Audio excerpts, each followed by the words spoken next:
ഇനി വിശ്വാസികൾ തന്നെ എങ്ങനെയാണ് ദൈവത്തെ കണ്ടത്? ഇപ്പോൾ അടുത്ത കാലത്ത് ഏറ്റവും ചർച്ച ചെയ്യപ്പെട്ട സംഗതിയാണ് സിനിമയിൽ ദൈവത്തിൻ്റെ പേര് ഉപയോഗിക്കാൻ പാടില്ല എന്ന സെൻസർ ബോർഡിൻ്റെ ഉത്തരവിനെതിരായ കാര്യം. ജാനകി എന്ന് ഉപയോഗിക്കാൻ പാടില്ല, അത് ദൈവത്തിൻ്റെ പേരാണ്. അതുകൊണ്ട് Janaki B A state of Kerala എന്ന് പറയുന്ന സിനിമയുടെ പേരിൽ ലേശം മാറ്റം വരുത്തി. അതുപോലെ പത്മകുമാറിൻ്റെ ടോക്കൺ നമ്പർ എന്ന് പറയുന്ന സിനിമയിൽ ജാനകി എന്ന കഥാപാത്രം ഉണ്ടായി. അതുകൊണ്ട് ഇതേപോലെ പ്രശ്നം വന്നിട്ട് അത് മാറ്റി ജയന്തി എന്നാക്കി. അവിഹിത എന്ന അടുത്ത കാലത്ത് സെന്ന ഹെഗ്ഡയുടെ സിനിമയിൽ സീത എന്നൊരു വാക്ക് വന്നപ്പോൾ അത് മുറിച്ചു മാറ്റണം എന്ന് പറഞ്ഞു. അപ്പം ഇങ്ങനെ സീത എന്ന് പറയാൻ പാടില്ല, ജാനകി എന്ന് പറയാൻ പാടില്ല, ഇതൊക്കെ ദൈവത്തിൻ്റെ പേരുകളാണ്, അതുകൊണ്ട് ദൈവത്തിൻ്റെ പേരൊന്നും സിനിമയിൽ ഉപയോഗിക്കാൻ പാടില്ല. ഇതാണ് പുതിയ, നേരത്തെ പറഞ്ഞതിൻ്റെ പുതിയ രൂപം. പക്ഷേ എങ്ങനെയാണ് ഒരു കാലത്ത് ഇതിനെ വിശ്വാസികൾ തന്നെ കണ്ടിരുന്നത്? ഈ പട്ടാളം ജാനകി എന്ന സിനിമ ഇവിടെ ഉണ്ടായിട്ടുണ്ട്. സീത എന്ന പേരിൽ ഒന്നിലധികം സിനിമ ഉണ്ടായിട്ടുണ്ട്. പട്ടാളം ജാനകി സിനിമയുടെ പോസ്റ്ററിൽ തന്നെ അർദ്ധനഗ്ന രൂപങ്ങളൊക്കെ നമ്മൾ ഒരു കാലത്ത് കണ്ടിട്ടുണ്ട്. സീത എന്ന ഞങ്ങളുടെ നാട്ടുകാരനായ ഫിലിം ഇൻസ്റ്റിറ്റ്യൂട്ടിൽ പഠിച്ച ഗോവിന്ദൻ സംവിധാനം ചെയ്ത ആ സിനിമയുടെ കഥ തന്നെ എം മുകുന്ദനാണ്, തിരക്കഥ എം മുകുന്ദനാണ്. ആ സിനിമയുടെ പോസ്റ്ററിൽ തന്നെ ഇങ്ങനെ ഒരു സ്ത്രീ ഈ ബ്ലൗസ് ഒക്കെ ഇടുന്ന ഒരു ചിത്രമാണ്. അപ്പോൾ അന്നൊന്നും പ്രശ്നം ഉണ്ടായിരുന്നില്ല, കാരണം അന്ന് വർഗീയവാദികൾ ഇത്ര ശക്തമായിരുന്നില്ല. കേരളത്തിൽ വർഗീയവാദികൾ വളരെ കുറവായിരുന്നു. ഇപ്പോൾ കണ്ണിൽ എണ്ണ ഒഴിച്ച് ആരെങ്കിലും ദൈവത്തെ പറയുന്നുണ്ടോ എന്ന് കാത്തിരിക്കുന്ന വർഗീയവാദികളുടെ എണ്ണം കൂടിക്കൂടി വന്നതിൻ്റെ പ്രശ്നമാണ് നമ്മൾ അനുഭവിച്ചുകൊണ്ടിരിക്കുന്നത്.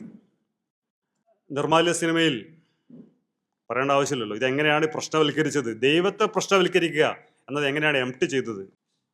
വി.ടി. ഭട്ടതിരിപ്പാടിൻ്റെ ഒരു പ്രത്യേകത, അദ്ദേഹം യുക്തിവാദി സംഘത്തിൻ്റെ ആദ്യത്തെ വൈസ് പ്രസിഡന്റ് കൂടിയായിരുന്നു. അദ്ദേഹത്തിൻ്റെ 2 ആത്മകഥയുണ്ടല്ലോ, കണ്ണീരിക്കിനാവുണ്ട്, കർമ്മ വിഭാഗമുണ്ട്. അപ്പോൾ കർമ്മ വിഭാഗത്തിൽ അദ്ദേഹം ഒരു അനുഭവം പറയും. സ്വാതന്ത്ര്യ സമര സേനാനികളെ 2 സുഹൃത്തുക്കൾ ഒരിക്കൽ അദ്ദേഹത്തിൻ്റെ വീട്ടിൽ വരികയാണ് രാത്രി. എത്രയോ കിലോമീറ്റർ നടന്ന് ക്ഷീണിച്ചിട്ടാണ് വരുന്നത്. വന്ന ഉടനെ വീട്ടിലേക്ക് മനസ്സിലായി ഇവർ അത്രയും പരവശരാണ്. മറ്റൊന്നും ആലോചിച്ചില്ല, അകത്ത് കൂട്ടിക്കൊണ്ടുപോയി അവർക്ക് ഭക്ഷണം കൊടുത്തു. ഇവർ പക്ഷേ ഈഴവ സമുദായക്കാരാണ്. സാധാരണ നിലക്ക് നമ്പൂതിരി ഗൃഹത്തിൽ കയറ്റാൻ പാടില്ല. അപ്പോഴാണ് വീട്ടിലേക്ക് ഓർമ്മ വന്ന് അച്ഛൻ കുളിക്കാൻ പോയിരിക്കുകയാണ് കുളത്തിൽ. അച്ഛൻ യാഥാസ്ഥിതികനാണ്. അച്ഛൻ ഇതുപോലെ യുക്തിവാദിയോ പുരോഗമനവാദിയോ ഒന്നും അല്ല, പക്ഷെ സാധാരണ ഒരു ഭക്തനാണ്. അദ്ദേഹം വന്നാൽ എന്തു പറയും? അദ്ദേഹം വന്ന ഉടനെ ചോദിക്കും, അകത്താണല്ലോ ഇരുത്തിയിരിക്കുന്നത്, നമ്പൂതിരി അല്ലാത്ത ഒരാൾ അകത്തിരുത്തില്ല. അപ്പോൾ സ്വാഭാവികമായും ചോദിക്കും, നിങ്ങൾ ഏത് ഇല്ലത്തുകാരാണെന്ന് ചോദിക്കുക. അപ്പോൾ എന്തു പറയണം? കള്ളം പറയണോ നേരു പറയണോ? ആലോചിച്ചുകൊണ്ടിരിക്കെ അച്ഛൻ കുളിച്ചു വന്നു, ഇവരെ കണ്ടു. ഉടനെ അവരോട് ചോദിച്ചു, നിങ്ങൾ ഏത് ഇല്ലത്തു നിന്നാണ് വരുന്നത്? വീട്ടിക്കാകെ പ്രശ്നമായി. വീട്ടിൽ രണ്ടും കൽപ്പിച്ചു പറഞ്ഞു, അച്ഛാ അവർ ഇല്ലത്തുനിന്ന് വരുന്നതല്ല, അവരെൻ്റെ സുഹൃത്തുക്കളായ ഈഴവ സമുദായക്കാരാണ് എന്ന്. വീട്ടിൽ വിചാരിച്ചു അച്ഛൻ ഇപ്പോൾ ആകെ പൊട്ടിത്തെറിക്കും. പക്ഷെ വളരെ ശാന്തനായി അച്ഛൻ പറഞ്ഞു, അതിനെന്താ മോനെ, എല്ലാ മനുഷ്യരും ഈശ്വരൻ്റെ അംശാവതാരങ്ങളല്ലേ? എല്ലാ മനുഷ്യരും ഈശ്വരൻ്റെ അംശാവതാരങ്ങളല്ലേ? 2 തരം അവതാരമാണല്ലോ, പൂർണ്ണാവതാരം, അംശാവതാരം. പറഞ്ഞതിൻ്റെ അർത്ഥം എന്താണ്? നമ്മളെല്ലാം ദൈവത്തിൻ്റെ അംശാവതാരമാണ് എന്നാണ് യഥാർത്ഥ വിശ്വാസികൾ കരുതേണ്ടത്. കാരണം നമ്മുടെയൊക്കെ പേരെന്താണ്? രാമനെന്ന് പറഞ്ഞാലും കുഞ്ഞിരാമനെന്ന് പറഞ്ഞാലും കണ്ണനെന്ന് പറഞ്ഞാലും അച്യുതനെന്ന് പറഞ്ഞാലും അല്ലേ, നാരായണൻ എന്ന് പറഞ്ഞാലും ഇതൊക്കെ ആരുടെ പേരാണ്? സുബ്രഹ്മണ്യൻ എന്ന് പറഞ്ഞാലും ഒക്കെ ദൈവത്തിൻ്റെ പേരല്ലേ? ദാക്ഷായണി എന്ന് പറഞ്ഞാൽ, നാരായണി എന്ന് പറഞ്ഞാൽ, അപ്പം മനുഷ്യരുടെ പേര് മിക്കവാറും ദൈവത്തിൻ്റെ പേര് തന്നെയാണ്. അപ്പം നമ്മളൊക്കെ ദൈവങ്ങൾ തന്നെയാണ്. ഇതാണ് നവോത്ഥാന കാലം യഥാർത്ഥ വിശ്വാസികൾ ഉണ്ടാക്കിയ യുക്തിപരമായ ഒരു കാഴ്ചപ്പാട്. സ്വാമി വിവേകാനന്ദൻ ബംഗാളിൽ പ്ലേഗ് വന്നപ്പോൾ എന്താ ചെയ്തത്? വലിയ സന്യാസിയാണല്ലോ. ഒരു സന്യാസിക്ക് ഇതുപോലെ സന്ദർഭത്തിൽ സത്യത്തിൽ തൻ്റെ ആശ്രമത്തിൽ ഒരു പൂജ നടത്തിയാൽ പോരെ? നേരത്തെ പറഞ്ഞ പോലെ ഒരു യാഗം നടത്തിയാൽ പോരെ? പ്ലേഗൊക്കെ അവസാനിക്കട്ടെ എന്ന് പറഞ്ഞിട്ട്. ഇപ്പോൾ കൊറോണ കാലത്ത് ഇന്ത്യയിൽ 3 സ്ഥലത്ത് കൊറോണ ദേവി ക്ഷേത്രം ഉണ്ടായി. UP-യിൽ പ്രതാപ്ഗഡിലുണ്ടായി, കോയമ്പത്തൂരുണ്ടായി, മംഗലാപുരത്തുണ്ടായി. അവിടുത്തെ പ്രതിഷ്ഠ ഈ കൊറോണയുടെ ആകൃതിയിലുള്ള ഈ മുള്ളു പോലുള്ള ഒരു പ്രതിഷ്ഠയാണ് കൊറോണ ദേവി ക്ഷേത്രം. അപ്പോൾ കൊറോണ ഉണ്ടാക്കുന്ന ദൈവമാണ്, അല്ലെങ്കിൽ കൊറോണ തന്നെ ദൈവമാണെന്ന് പറഞ്ഞിട്ട് ക്ഷേത്രം ഉണ്ടാക്കി. അതേസമയത്ത് നമ്മുടെ മംഗലാപുരത്തിൻ്റെ കുറച്ചപ്പുറം പുത്തൂര് അവിടെ ഒരു ക്ഷേത്രം ആസ്പത്രിയാക്കി മാറ്റി. ചികിത്സിക്കാൻ അവിടെ സ്ഥലമില്ലാത്തതുകൊണ്ട് ആ ക്ഷേത്രം അവർ ഒഴിഞ്ഞു കൊടുത്ത് അവിടെയൊക്കെ ബെഡ് ഇട്ട് അങ്ങനെ സംഭവിച്ചിട്ടുണ്ട് കേട്ടോ. സ്വാമി വിവേകാനന്ദന് വേണമെങ്കിൽ തൻ്റെ ആശ്രമത്തിലിരുന്ന് പ്രാർത്ഥന നടത്തിയാൽ മതി, ഒരു കൂട്ട പ്രാർത്ഥന, പ്ലേഗ് അവസാനിക്കട്ടെ, ദൈവം പ്ലേഗിനെ ഇല്ലാതാക്കട്ടെ. പക്ഷെ അദ്ദേഹം അതല്ല ചെയ്ത്, അദ്ദേഹം ശിഷ്യന്മാരെയും കൂട്ടി പ്ലേഗ് ബാധിച്ച വീടുകളിലെത്തുന്നു, അവരെ ശുശ്രൂഷിക്കുന്നു, അനാഥ ജഡങ്ങൾ സംസ്കരിക്കുന്നു, എന്നിട്ട് പറയുന്നു മാനവസേവയാണ് മാധവസേവ. ഇത് ദൈവത്തെക്കുറിച്ചുണ്ടായ മാനവികമായ കാഴ്ചപ്പാടാണ്. കാരണം മറ്റു മനുഷ്യനെ സേവിക്കുന്ന ദൈവത്തെ സേവിക്കൽ തന്നെയാണ്. മറ്റു മനുഷ്യനെ സന്തോഷിക്കുമ്പോൾ ദൈവമാണ് സന്തോഷിക്കുന്നത് എന്നത് യഥാർത്ഥ വിശ്വാസികൾ അല്ലെങ്കിൽ വലിയ സന്യാസിമാർ തന്നെ യുക്തിപൂർവം വിശ്വാസത്തെ നിർവഹിച്ചതിൻ്റെ ചില ഉദാഹരണങ്ങളാണ്. ഇങ്ങനെ നോക്കുകയാണെങ്കിൽ ആരാണ് ഒരു കാലത്ത് ദൈവത്തെ പ്രശ്നവൽക്കരിക്കാത്തവരായി കേരളത്തിൽ ഉള്ളത്? കേരളത്തിൽ മാത്രമല്ല പുറത്തും, പ്രത്യേകിച്ച് കേരളത്തിൽ അവസാനത്തിൻ്റെ സ്വാധീനം മൂലം. MTയുടെ കാര്യം പറഞ്ഞല്ലോ, നിർമാല്യത്തിൽ ആദ്യം മുതൽ അവസാനം വരെ ദൈവത്തെ പ്രശ്നവൽക്കരിക്കുകയല്ലേ ചെയ്യുന്നത്. അതിലെ വെളിച്ചപ്പാട്, അദ്ദേഹം ദൈവമാണ് എല്ലാം നൽകുന്നത് എന്ന് കരുതുന്ന ആളാണ്. പക്ഷെ എന്താ സംഭവിച്ചത്? ആ ദൈവത്തെ തന്നെ ഉപാസിച്ച് അവസാനം മകന് ജോലിയില്ല, അവൻ ഈ പള്ളിവാളും കാൽച്ചിലമ്പും വിൽക്കാൻ നോക്കിയപ്പോൾ അവനുമായി വഴക്കൂടുന്നു, അവൻ നാടുവിട്ട് പോകുന്നു, മകൾ പിഴച്ചു പോകുന്നു, ഭാര്യ പിഴച്ചു പോകുന്നു, അച്ഛനാണെങ്കിൽ അവിടെ അസുഖമായിട്ട് കിടക്കുന്നു, ഒരു രക്ഷയില്ല. അപ്പോൾ അതിൽ പറയുന്നുണ്ട് ഒരിടത്ത്, കാരണം നമ്മളെല്ലാം പട്ടിണി കിടക്കണം എന്നായിരിക്കും ദൈവത്തിൻ്റെ വിധി എന്നൊക്കെ അതിൽ പറയുന്നുണ്ട്. അപ്പോൾ അതിൽ MT പറയുന്ന പ്രധാനപ്പെട്ട കാര്യം, ദൈവം എങ്ങനെയാണ് സമ്പന്നനോ ദരിദ്രനോ ആവുന്നത്?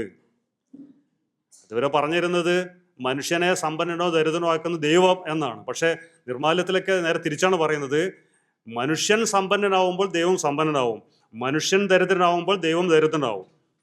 നാട്ടിൽ ദാരിദ്ര്യമാണെങ്കിൽ പിന്നെ നമ്മുടെ അമ്പലങ്ങളൊക്കെ ദരിദ്രമായിരിക്കും, ആയിരുന്നല്ലോ ഒരു കാലത്ത്.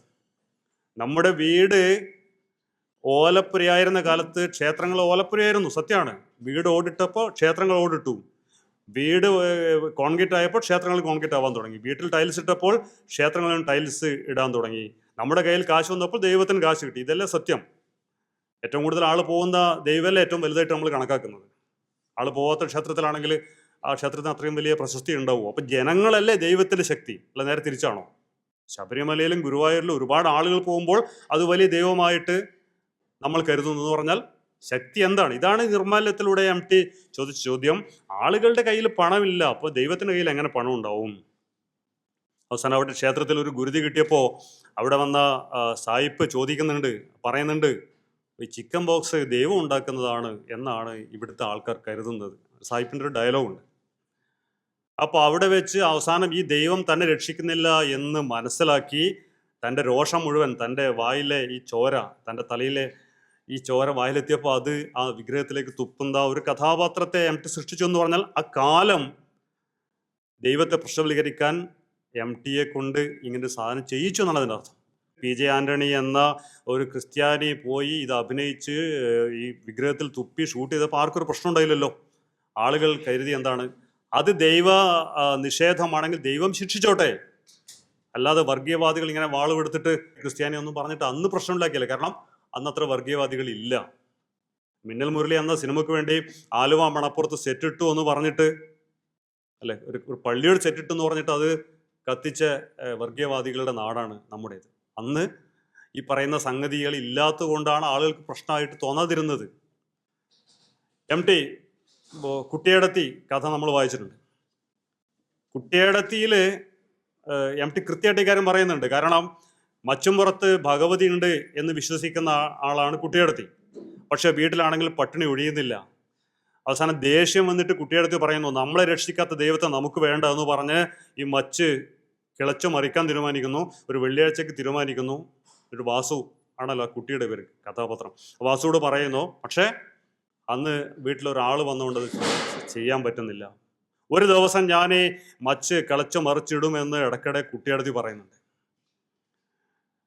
5-8 വർഷം മുമ്പ് മാതൃഭൂമിയുടെ ഓണപ്പതിപ്പിൽ MTയുമായി ഒരു ഇൻ്റർവ്യൂ നടത്തുകയുണ്ടായി. അപ്പോൾ അതിൽ MT പറയുന്നുണ്ട്, എൻ്റെ കുട്ടിക്കാലത്ത് ഈശ്വരനും ദൈവത്തിനും ഇടയിൽ മൂന്നാമതൊരാൾ ഉണ്ടായിരുന്നില്ല എന്ന് പറഞ്ഞാൽ വർഗീയവാദി ഉണ്ടായിരുന്നില്ല എന്നതിന് അർത്ഥം. എന്ന് പറഞ്ഞാൽ ആളുകൾ ഈശ്വരനെ പ്രാർത്ഥിക്കും, താൻ ഉദ്ദേശിച്ച കാര്യം നടന്നാൽ ഈശ്വരനെ തെറി പറയും. കാരണം നമ്മുടെ വീട്ടിലെ ഒരു അംഗത്തെ പോലെയായിരുന്നു ദൈവം. എന്നിട്ട് പറയുന്നുണ്ട്, എൻ്റെ കുടുംബത്തിലെ ഒരു ഏട്ടത്തിയമ്മ ഇതുപോലെ മച്ചിൽ ഭഗവതി ഉണ്ട് എന്ന് വിശ്വസിച്ച ഏട്ടത്തിയമ്മയായിരുന്നു. വീട്ടിലാണെങ്കിൽ പട്ടിണി മാറുന്നില്ല. അവസാനം ദേഷ്യം വന്നിട്ട് ഒരു ദിവസം ഇത് മുഴുവൻ കിളച്ചു മറിച്ചു. അതാണ് ഞാൻ കുട്ടിയെടുത്ത് സിനിമയിൽ പറഞ്ഞിരിക്കുന്നത്, കഥയിൽ പറഞ്ഞിരിക്കുന്നത്. അങ്ങനെയായിരുന്നു ഒരു കാലത്ത് ദൈവവും മനുഷ്യനും തമ്മിലുള്ള ബന്ധം. പ്രത്യേകിച്ച് ഇന്ത്യയിൽ. മറ്റ് രാജ്യങ്ങളിലേതുപോലെയല്ല. അവിടെ ദൈവം എന്ന് പറയുന്നത് എപ്പോഴും മനുഷ്യനെ ശിക്ഷിക്കുന്ന ഒന്നാണ്. പക്ഷെ ഇന്ത്യയിൽ അങ്ങനെയല്ല. ഇന്ത്യയിൽ മനുഷ്യനും ദൈവവും തമ്മിൽ വളരെ സൗഹാർദ്ദത്തിലാണ്. ദൈവത്തിൻ്റെ അളിയനാണ് മനുഷ്യൻ, അർജുൻ്റെ അളിയനാണ് ശ്രീകൃഷ്ണൻ.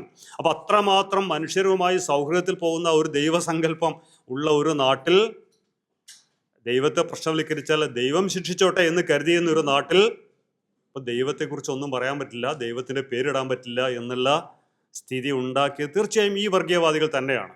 പ്രത്യേകിച്ചും അവർക്ക് കേന്ദ്രത്തിൽ അധികാരം കിട്ടിയതിന് ശേഷം വന്ന വലിയ മാറ്റം നമുക്കറിയാം. 1948 കാലത്താണ് ഞങ്ങളുടെയൊക്കെ നാട്ടിൽ നെല്ലെടുപ്പ് സമരം ഉണ്ടാകുന്നത്. ഒരുപാട് സ്ഥലത്ത് നെല്ലെടുപ്പ് നടത്തി. നിങ്ങൾ കേട്ടിട്ടുണ്ടാവും, കരുവള്ളൂർ സമരം, മുനയംകുന്ന് സമരം, മുനയംകുന്ന് വെടിവെപ്പ്, കോറോം വെടിവെപ്പ്, കാവുമ്പായി വെടിവെപ്പ്. അപ്പോൾ 48 വരെ നേരത്തെ പറഞ്ഞതുപോലെ ഈ പട്ടിണിക്കൊക്കെ കാരണം ദൈവമാണെന്ന് കരുതിയിരുന്നു. ജന്മിമാരങ്ങനെയാണ് ആളുകളെ പറഞ്ഞു പറ്റിച്ചിരുന്നത്. പക്ഷെ അതോടെ പ്രത്യേകിച്ചും കർഷക പ്രസ്ഥാനവും കമ്മ്യൂണിസ്റ്റ് പ്രസ്ഥാനമൊക്കെ ഉണ്ടായതിനു ശേഷം ആളുകൾക്ക് മനസ്സിലായി ഈ പട്ടിണി ഉണ്ടാക്കുന്ന ദൈവമല്ല, അത് ജന്മിമാരാണ്. അവരുടെ പത്തായത്ത് നെല്ല് കുമിഞ്ഞു കൂടിയിരിക്കുന്നു. അവസാനം നെല്ലെടുക്കാൻ പോയി. അങ്ങനെയാണ് നെല്ലെടുപ്പ് സമരങ്ങൾ ഉണ്ടാവുന്നത്. അവിടെയും വിശ്വാസികൾ എങ്ങനെയാണ് ഇതിനെ കണ്ടത്? അത് പ്രധാനപ്പെട്ട ഒരു ചോദ്യമാണ്. ഇപ്പോൾ മുനയംകുന്ന് വെടിവെപ്പിൽ വെടികൊള്ളാതെ രക്ഷപ്പെട്ട ഒരു സമരസേനാനി ഞങ്ങളുടെ നാട്ടിലുണ്ട്. AV ചിണ്ടൻ എന്ന അദ്ദേഹത്തിൻ്റെ പേര്. അദ്ദേഹം കോറോംകാരനാണ്. കോറോം നെല്ലെടുപ്പിലൊക്കെ അദ്ദേഹം ഉണ്ടായിരുന്നു. AV ചിണ്ടൻ തെയ്യം കെട്ടുന്ന ആളാണ്. അദ്ദേഹത്തിൻ്റെ ഏറ്റവും പ്രധാനപ്പെട്ട ഇഷ്ടപ്പെട്ട തെയ്യം കതിവന്നൂർ വീരനാണ്. ഇദ്ദേഹം തെയ്യം കെട്ടും. ഇദ്ദേഹത്തോട് ഒരാൾ ചോദിക്കുന്നുണ്ട്, നീ എങ്ങനെയാണ് ഇത്രയും വലിയ വിശ്വാസിയും തെയ്യക്കാരനൊക്കെ ആയിരിക്കെ ഈ കമ്മ്യൂണിസ്റ്റ് പ്രസ്ഥാനത്തിൽ പ്രവർത്തിക്കാൻ പറ്റുന്നത്? അപ്പം അദ്ദേഹം അന്ന് പറഞ്ഞ മറുപടി, എൻ്റെ ഇടതുഭാഗത്ത് പാർട്ടിയും വലതുഭാഗത്ത് ദൈവവുമാണ് എന്ന് പറഞ്ഞാൽ എൻ്റെ ഉപജീവനത്തിന് വേണ്ടിയും എൻ്റെ മനസ്സമാധാനത്തിന് വേണ്ടിയും ഞാൻ വിശ്വാസിയാണ്, എനിക്ക് പ്രശ്നമില്ല. പക്ഷേ പ്രാർത്ഥിച്ചുകൊണ്ടിരുന്ന ജന്മിത്വം അവസാനിക്കില്ല. കാരണം എൻ്റെ പട്ടിണിക്ക് കാരണം ജന്മിത്വമാണ്, ദൈവമല്ല. അപ്പോൾ അതുകൊണ്ട് ആ ജന്മിത്വം അവസാനിപ്പിക്കണമെങ്കിൽ എനിക്ക് പാർട്ടി പ്രവർത്തനം നടത്തണം, എനിക്ക് കർഷക സംഘത്തിൻ്റെ പ്രവർത്തനം നടത്തണം. മാത്രമല്ല അദ്ദേഹം ചെയ്തത് തെയ്യം കെട്ടിയിട്ട് തെയ്യത്തിൻ്റെ കുറി കൊടുക്കുമല്ലോ. അപ്പോൾ കുറിയുടെ അകത്ത് കത്ത് കൊടുക്കും. കർഷക സംഘത്തിൻ്റെ യോഗത്തിൻ്റെ കത്ത് അതിനകത്ത് വെച്ചാൽ കൊടുക്കുക. പിന്നെ തെയ്യത്തിൻ്റെ വാചാലുണ്ട്. വാചാലിലൂടെ ഇദ്ദേഹം പറയും, നാളെ വൈകുന്നേരം ഇത്ര മണിക്ക് ഇന്ന സ്ഥലത്ത് മീറ്റിംഗ് ഉണ്ട് കേട്ടോ പൈതങ്ങളെ എന്ന് പറയും. അത്രമാത്രം തെയ്യത്തിനെ പോലും തൻ്റെ രാഷ്ട്രീയ പ്രവർത്തനത്തിനോട് ഉപയോഗിച്ച AV ചിണ്ടൻ സത്യത്തിൽ എങ്ങനെയാണ് വിശ്വാസികൾ പോലും ഇതിലേക്ക് ഒരു കാലത്ത് കണ്ടിരുന്നത് എന്നുള്ളതിൻ്റെ ഏറ്റവും നല്ല ഉദാഹരണമാണ്. അപ്പം ഇങ്ങനെ നേരത്തെ പറഞ്ഞതുപോലെ ദൈവമല്ല ഈ പ്രശ്നങ്ങൾക്ക് കാരണം എന്ന് ഒരു ജനതയെ ബോധ്യപ്പെടുത്താനുള്ള ശ്രമങ്ങൾ എല്ലാ മേഖലയിലും ഒരു കാലത്ത് നടന്നിട്ടുണ്ട്. പക്ഷെ ഇപ്പം നമുക്കറിയാം ദൈവത്തെ പ്രശ്നവൽക്കരിക്കാൻ നമുക്ക് സാധിക്കുന്നില്ല. അതിലുള്ള ശ്രമങ്ങൾ നടത്താൻ ആളുകൾ വളരെ കുറച്ച് തയ്യാറാവുന്നുള്ളൂ. കാരണം അതിൻ്റെ പ്രധാനപ്പെട്ട കാരണം ഇതാണ്, പറഞ്ഞു കഴിഞ്ഞാൽ ജീവൻ തന്നെ നഷ്ടപ്പെട്ടു പോകും എന്നുള്ള ഒരവസ്ഥ വന്നിരിക്കുന്നു.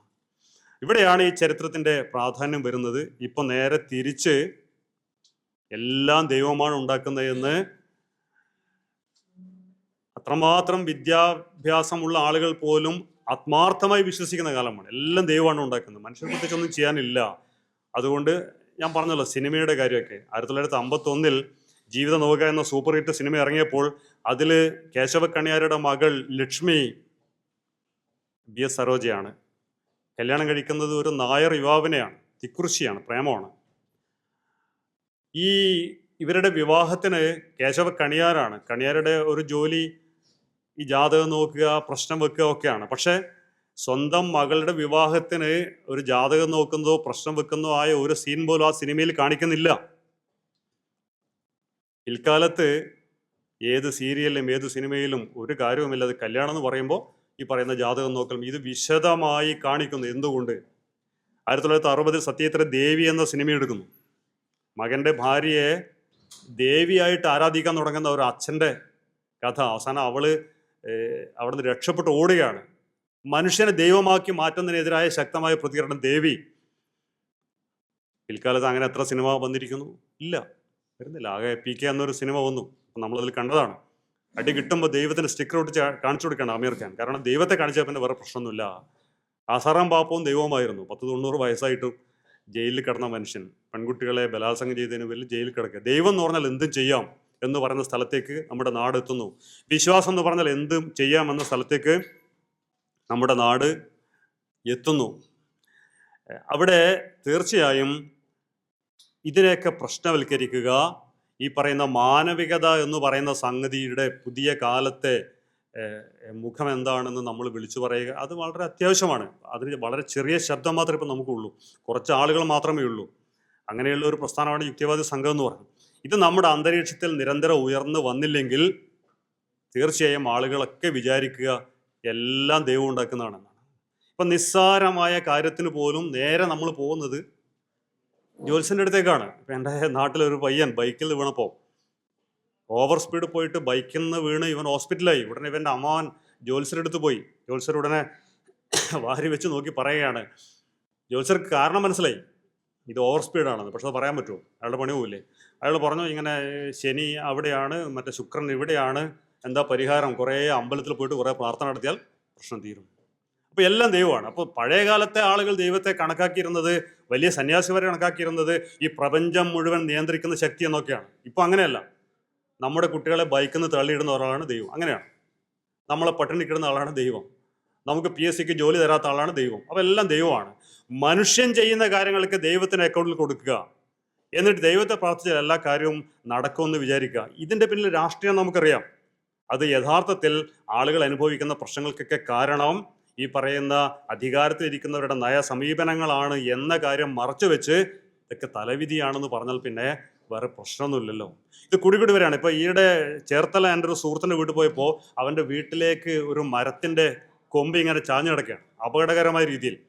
ഞാൻ ചെയ്ത് മുറിച്ചൂടെ? അവൻ പറയാണ് മുറിക്കാൻ അതിൻ്റെ ഉടമ സമ്മതിക്കുന്നില്ല, വാടക വീടാണ്. അയാൾ പറയുന്നത് അത് വീട്ടിൻ്റെ മേലെ വീഴാതിരിക്കാൻ പ്രത്യേകം പൂജ നടത്തുന്നുണ്ട്. അപ്പോൾ അവിടെ എത്തിയിരിക്കുന്ന കാര്യങ്ങൾ ഈ നേരത്തെ ഇലന്തൂരിലെ കഥ പറഞ്ഞതുപോലെ ഇങ്ങനെ പോയി നമ്മളൊരു പ്രാകൃത കാലത്തേക്ക് എത്തിക്കൊണ്ടിരിക്കുന്ന കാലത്ത് തീർച്ചയായും വിശ്വാസത്തെയും ദൈവത്തെയും ഒക്കെ പ്രശ്നവൽക്കരിക്കുക എന്ന് പറയുന്നത് അനിവാര്യമായ കാലമാണ്. നമ്മുടെ സാഹിത്യകൃതികളിലും നമ്മുടെ സിനിമകളിലൊക്കെ വളരെ അപൂർവമായി മാത്രമേ അത് സംഭവിക്കൂ. കാരണം സംഭവിക്കാൻ പറ്റാത്ത രീതിയിലേക്ക് വർഗീയത അതിൻ്റെ 1000 നാവുള്ള 1000 തലയുള്ള ആ വിഷസർപ്പം ഇങ്ങനെ നമ്മുടെ ചുറ്റും ഇങ്ങനെ പടർന്നിരിക്കുകയാണ്. അതുകൊണ്ട് തീർച്ചയായും ഈ പറയുന്ന സംഗതികൾ കൂടുതൽ ഉച്ചത്തിൽ പറഞ്ഞ് നമ്മുടെ അന്തരീക്ഷത്തിൽ ഇതിൻ്റെ മറുവശം കൂടി ആളുകൾ ബോധ്യപ്പെടുന്ന രീതിയിലേക്കുള്ള ശക്തമായ പ്രവർത്തനങ്ങൾ ഇനിയും തുടരേണ്ടതുണ്ട്. അതിന് മുൻകൈ എടുക്കുന്ന യുക്തിവാദി സംഘത്തെ അഭിവാദ്യം ചെയ്തുകൊണ്ട് ഞാൻ നിർത്തുന്നു. നന്ദി, നമസ്കാരം.